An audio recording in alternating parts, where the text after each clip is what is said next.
সেনা সদস্য আজিজুল বগুড়ার বনানী এলাকায় একটি আবাসিক হোটেলে তৃতীয় তলায় ৩০১ নম্বর রুম ভাড়া করেন এবং বনানীর যে শুভেচ্ছা আবাসিক হোটেলটি রয়েছে সেই হোটেলে তিনি তার বউ এবং বাচ্চাকে নিয়ে সেখানেই এই হোটেলটিতে ওঠেন এবং এক পর্যায়ে ধারালো অস্ত্র দিয়ে তার স্ত্রী এবং ১ বছরের সন্তানকে জবাই করে হত্যা করেন। ইতিমধ্যে আমরা সকালবেলা সেই হোটেলটিতে গিয়েছিলাম এবং দেখিয়েছিলাম। সেখানে আমরা যেমনটি দেখেছি যে সেই হোটেলের কক্ষে যে কক্ষে এই ঘটনা সেই কক্ষের খাটের তোষকের পরেই কিন্তু আমরা দেখেছি ধারালো একটি অস্ত্র এবং তারপর সেই খাটের নিচেই বস্তাবন্দি একজন শিশুর লাশ। তবে শিশুটির লাশের সঙ্গে শিশুটির মাথা নেই।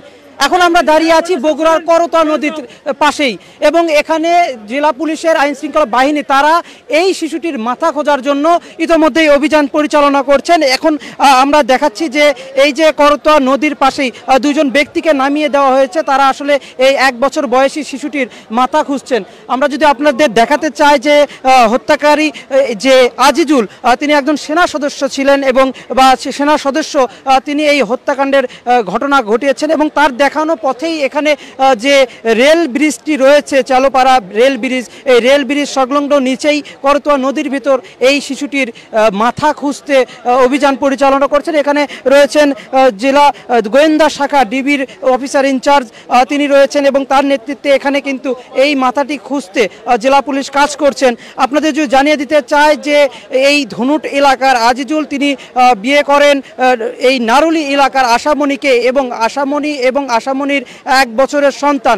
মূলত তাদেরকে নিয়েই সেই হোটেলটিতে তিনি হোটেলে একটি কক্ষ ভাড়া করেন এবং এই কক্ষ ভাড়া করে কোনো একটি সময়ে তিনি তাদেরকে জবাই করে হত্যা করেন এবং হত্যার পর স্ত্রী আশামণিকে একটি বাথরুমে বন্দি করে রাখেন এবং বাথরুমে রাখা হয় এবং যে বাচ্চাটি রয়েছে সেই বাচ্চাকে বস্তাবন্দি করে খাটের নিচে রাখা হয়। আমরা সকালে সেই শুভেচ্ছা বনানী এলাকার শুভেচ্ছা আবাসিক হোটেল যেটি রয়েছে সেটি তৃতীয় তলার ৩০১ নম্বর রুমটিতে আমরা গিয়েছিলাম এবং সেখানে দেখেছি যে বাচ্চাটার বস্তাবন্দি মরাদেহ রাখা হয়েছে খাটের নিচে এবং বাথরুমে রাখা হয়েছে স্ত্রী আশামণির লাশ এবং এর পর এই আজিজুলকে গ্রেপ্তারের পরেই কিন্তু তাকে নিয়ে এই চালোপাড়া যে রেল ব্রিজটি রয়েছে সেই রেল ব্রিজের এখানে এই বাচ্চাটির মাথা খোঁজার জন্য এসেছেন। মূলত তিনি হত্যা করে বস্তাবন্দি করে রেখেছেন শিশু বাচ্চাটির নাম আব্দুল্লাহ আল রাফি এবং তাকে খাটের নিচে বস্তাবন্দি করার পর তার মাথা ফেলে দেওয়া হয়েছে এই করতোয়া নদীতে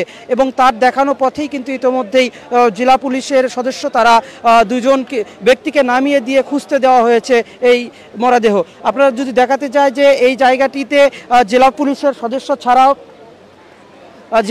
সদস্য ছাড়াও আশপাশে কিন্তু বিভিন্ন জনতা উৎসুক জনতা তারা ভিড় করছেন কৌতূহলী বশত তারা কিন্তু এটি দেখার জন্য ভিড় জমিয়ে রেখেছেন এবং সব শ্রেণী পেশার মানুষ আসলে এই করতোয়া নদীতে কি খোঁজা হচ্ছে এটা জানতোই না অনেকেই, তবে যখন আস্তে আস্তে জানতে পেরেছে এই সকল মানুষরা তারা আপনারা দেখছেন যে আশপাশের সকল ধরনের মানুষ এবং ছোট বড় বিভিন্ন শ্রেণী পেশার মানুষ তারা এই যে অভিযান পরিচালনা হচ্ছে সেই অভিযান পরিচালনায় তারা আসলে দেখছেন। তবে এখন পর্যন্ত কোনোভাবেই এই মাথাকে কোথায় ফেলেছে নির্দিষ্ট করে তিনি কিন্তু বলতে পারেননি, তবে বলছেন যে এই ব্রিজের ওপর থেকে তিনি ফেলেছেন। মূলত এই ব্রিজের আশপাশে যে কয়টি যেগুলো জায়গা রয়েছে সেই জায়গাতে কচুরিপানা থাকার কারণে সঠিকভাবে কিন্তু খোঁজাও সম্ভব হচ্ছে না। তবে দুজন ব্যক্তি তারা খুঁজছেন মাথা এবং আশপাশে যে মানুষ ক্যামেরার চোখে দেখছেন যে আশপাশের মানুষজন তারা কিন্তু এই বিষয়টি দেখার জন্য ভিড় জমিয়ে রেখেছেন এবং নারী পুরুষ ছোট বড় সকলেই কিন্তু তারা এই জায়গাটিতে এখন বর্তমানে ভিড় জমিয়ে রেখেছেন। আমরা যদি আরেকবার এই হত্যাকাণ্ডে সংঘটিত যে ব্যক্তি তাকে দেখাতে চাই, তার পরিচয় তিনি সেনা সদস্য এবং তার নাম আজিজুল, তিনি ধনুট এলাকার বাসিন্দা এবং তিনি এই যে তার স্ত্রী আশামণি এবং 1 বছর বয়সী বাচ্চা আব্দুল্লাহ আল রাফি তাকে দুজনকেই হত্যা করেন এবং হত্যা করে বগুড়া বনানী এলাকার শুভেচ্ছা আবাসিক যে হোটেলটি রয়েছে সেই হোটেলে তিনি হোটেলের একটি কক্ষ ভাড়া করে তাদের সেখানে নিয়ে যেয়ে হত্যা করেন এবং আমরা সকালে সেখানে গিয়ে যেমন যেমনটি দেখেছি যে সেই জায়গাতে একজন শিশু বাচ্চা যার বয়স 1 বছর আব্দুল্লাহ আল রাফি তার মরদেহ একটি বস্তাবন্দি করে রাখা হয়েছে এবং সেই বস্তাবন্দিতে যেমনটি এই আজিজুলকে গ্রেফতারের পর পুলিশকে যেমনটি জানিয়েছেন যে শিশু বাচ্চাটির মাথা ছাড়াই সেই বস্তাবন্দি করা হয়েছে এবং সেই শিশু বাচ্চার 1 বছর বয়সী শিশু বাচ্চার মাথা এই করতোয়া নদীতে ফেলে দেওয়া হয়েছে এবং সেটি উদ্ধারেই কিন্তু পুলিশ এখন পর্যন্ত কাজ করছে। আমরা আপনাদের দেখাচ্ছি যে মাথা উদ্ধারের যে অভিযান সেটি কিন্তু চালাচ্ছে তারা এবং দুজন ব্যক্তি ইতিমধ্যে কচুরি পানার থাকার কারণে সঠিকভাবে খুঁজতে পারছেন না।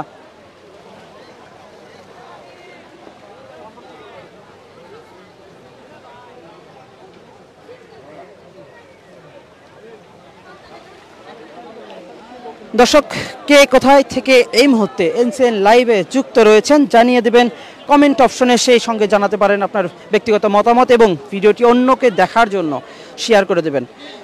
আমরা আবারও যদি আপনাদেরকে জানিয়ে দিতে চাই যে বগুড়ায় 2টি জোড়া খুনের ঘটনা ঘটেছে।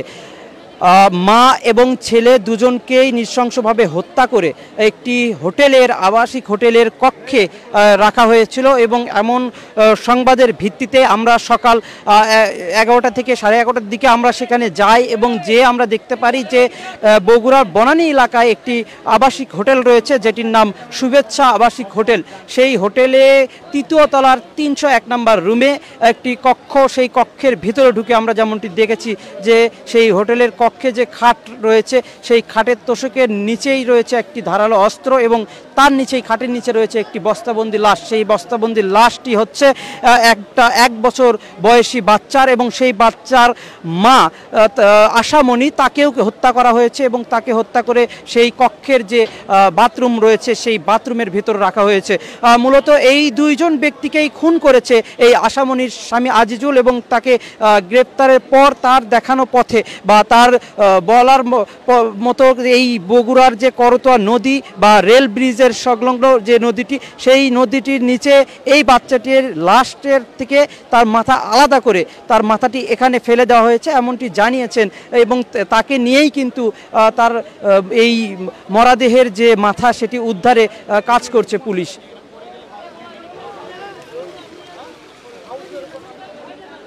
ইতোমধ্যেই নামানো হয়েছে 2 জন ব্যক্তিকে মাথা খোঁজার জন্য। এখন পর্যন্ত খুঁজে পাওয়া যায়নি 1 বছর বয়সী শিশু আব্দুল্লাহ আল রাফির মরাদেহর সেই মাথা এবং বিচ্ছিন্ন এই মাথাটি খুঁজতে কিন্তু 2 জন ব্যক্তি কাজ করছেন এবং তারা ইতিমধ্যেই নদীতে নেমেছেন। তবে নদীতে কচুরি পানি হওয়ার কারণে এখন পর্যন্ত কিন্তু মাথাটি পাওয়া যায়নি।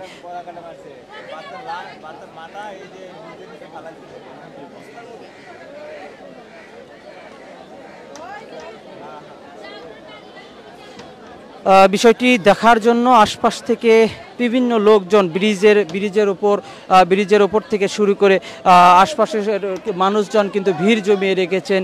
আসলে তারা এই বিষয়টি দেখছেন, সেখান থেকে যে মাথা উদ্ধারের যে অভিযানটি চালানো হচ্ছে সেটি দেখার জন্য আশপাশের মানুষরাও ভিড় জমিয়ে আছেন।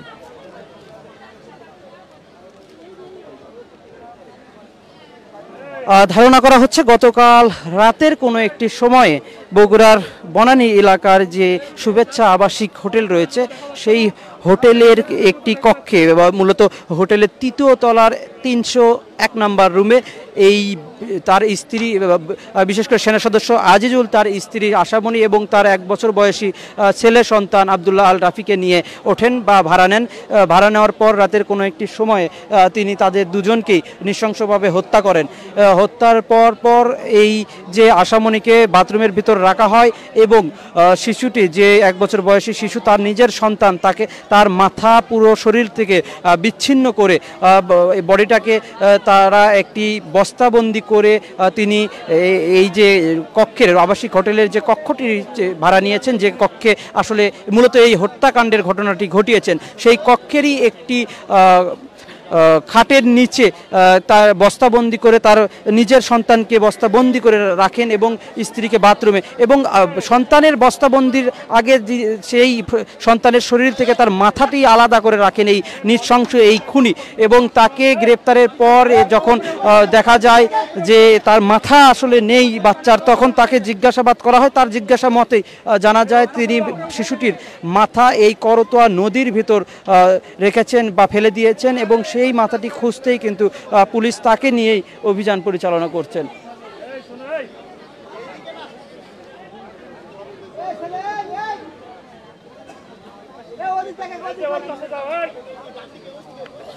পিলারটার ওই পাশে, পিলারটার ওই পাশে।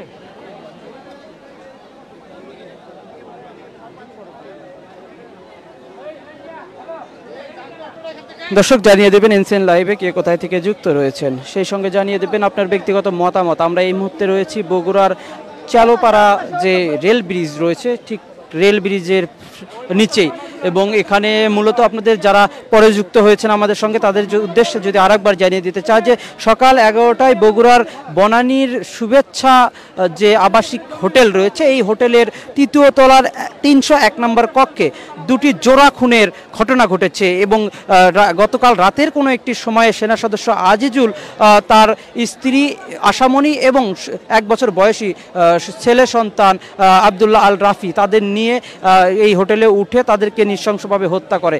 এবং হত্যার পর তার যে ছেলে সন্তান, তার 1 বছর বয়সী তার ছেলে সন্তানের মাথা পুরো শরীর থেকে বিচ্ছিন্ন করে রাখেন, আলাদা করেন, এবং সেই মাথাটি নিয়ে মূলত এই করতোয়া নদীতে ফেলে রেখেছেন তিনি।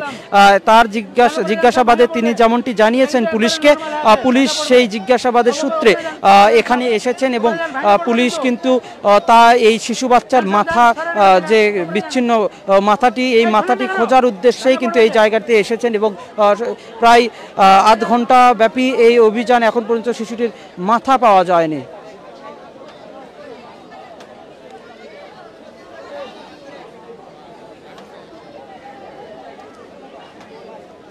আমরা কিন্তু দেখেছি যে আশপাশের লোকজন কিন্তু বিষয়টি দেখার জন্য ভিড় জমিয়ে রেখেছেন, এবং এটি একটি রেল ব্রিজ, এই রেল ব্রিজ ভর্তি লোকজন, এবং তারপর নদীর কিন্তু যে পূর্ব পাশটি রয়েছে, এই পূর্ব পাশেও কিন্তু লোকজন আমরা লক্ষ্য করছি। তবে এখানে ডিবি পুলিশ এবং জেলা পুলিশের সদস্যরা তারা ভাবে এখানে এই অভিযান পরিচালনা করছেন। আপনাদের যদি আরেকবার জানিয়ে দিতে চাই যে এই যে হত্যাকারী আজিজুল, সে ধনুট এলাকার বাসিন্দা এবং তিনি সেনা সদস্য। এই সেনা সদস্য আজিজুল বিয়ে করেন নারুল এলাকায় আশামণি নামে একজন মেয়েকে, এবং 22 বছর বয়সী আশামণিকে বিয়ের পর তাদের পরিবারে আসেন একজন ছেলে সন্তান, এবং তার বয়স এখন বর্তমানে 1 বছর। এই দুইজনকে নিয়েই তিনি গতকাল, আসলে দুইজন ধরে গতকাল নিখোঁজ ছিলেন। তবে আজিজুল তার স্ত্রী এবং সন্তানকে নিয়ে বগুড়ার বনানী এলাকার যে শুভেচ্ছা আবাসিক হোটেল রয়েছে, এই হোটেলের 3য় তলায় 301 নম্বর রুম ভাড়া করেন, এবং সেখানে গত রাত কোনো একটি সময়ে তিনি এই দুইজনকেই নৃশংসভাবে হত্যা করেন। তবে হত্যাকাণ্ডের কি কারণে এই হত্যাকাণ্ড ঘটিয়েছেন এই ব্যাপারে এখনও আমরা কোনো কিছু জানতে পারিনি, বিশেষ করে জেলা পুলিশ এখন কিছু জানায়নি।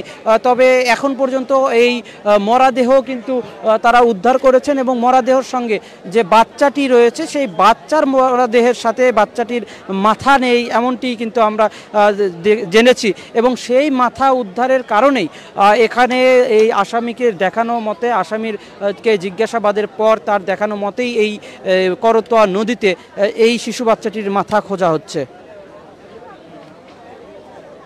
আমরা যদি আরেকবার এই হত্যাকারী আজিজুল, যিনি তার স্ত্রীকেও হত্যা করেছেন এবং তার সন্তান 1 বছর বয়সী সন্তান আবদুল্লাহ আল রাফি তাকে হত্যা করেছেন, এবং হত্যার পর তার নিজের সন্তানকে হত্যার পর তার মাথা তার শরীর থেকে পুরোপুরি বিচ্ছিন্ন করেন। আমরা একটু তার চেহারা ভালো করে দেখাতে চাইবো আপনাদেরকে, যে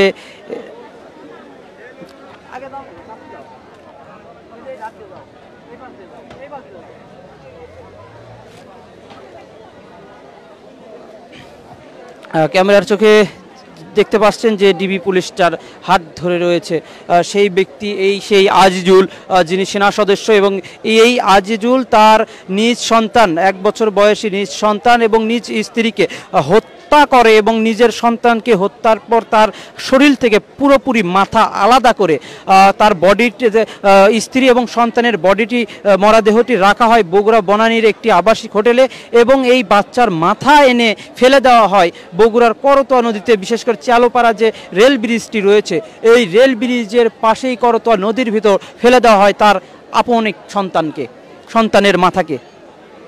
এবং এই সন্তানের মাথা খুঁজতে কিন্তু ইতোমধ্যে 2জন ব্যক্তি জেলা পুলিশের পক্ষ থেকে নামিয়ে দেওয়া হয়েছে। এই 2জন ব্যক্তি মাথা খুঁজছেন এবং কচুরি পানা হওয়ার কারণে এই মাথা খোঁজার সম্ভব হচ্ছে না, তবে তারপরে কিন্তু এই জায়গাটি খুঁজছেন তারা।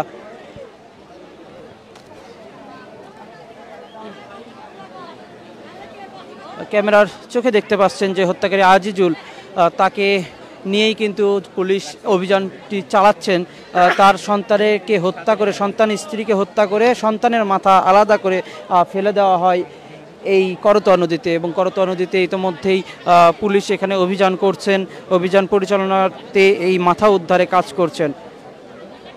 দর্শক জানিয়ে দেবেন কে কোথায় থেকে এই মুহূর্তে এনসিএন লাইভে যুক্ত রয়েছেন, জানিয়ে দেবেন কমেন্ট অপশনে, সেই সঙ্গে জানিয়ে দিতে পারেন আপনার ব্যক্তিগত মতামত। আপনারা এর আগে একটি লাইভে আপনারা দেখেছেন যে বগুড়ার একটি হোটেল থেকে 2টি মরদেহ উদ্ধার করা হয়েছে এবং 2টি মরদেহকেই গলা কেটে হত্যা করা হয়েছে, এমনটি কিন্তু আমরা জানিয়েছি আপনাদেরকে।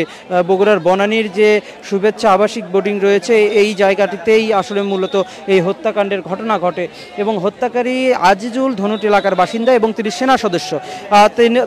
তার বলা মতে পুলিশ জানতে পারেন যে যে 2টি খুন করা হয়েছে তার স্ত্রী এবং তার সন্তানকে। স্ত্রীর মরদেহ বাথরুমে রাখা হয় এবং বাচ্চার মরদেহ থেকে পুরো বাচ্চার মাথা আলাদা করে পুরো শরীরটি একটি বস্তাবন্দি করে রাখা হয় খাটের তলায়, এবং সেই সাথে যে বিচ্ছিন্ন মাথাটি, এই মাথাটি কিন্তু ফেলে দেওয়া হয় করতোয়া নদীতে।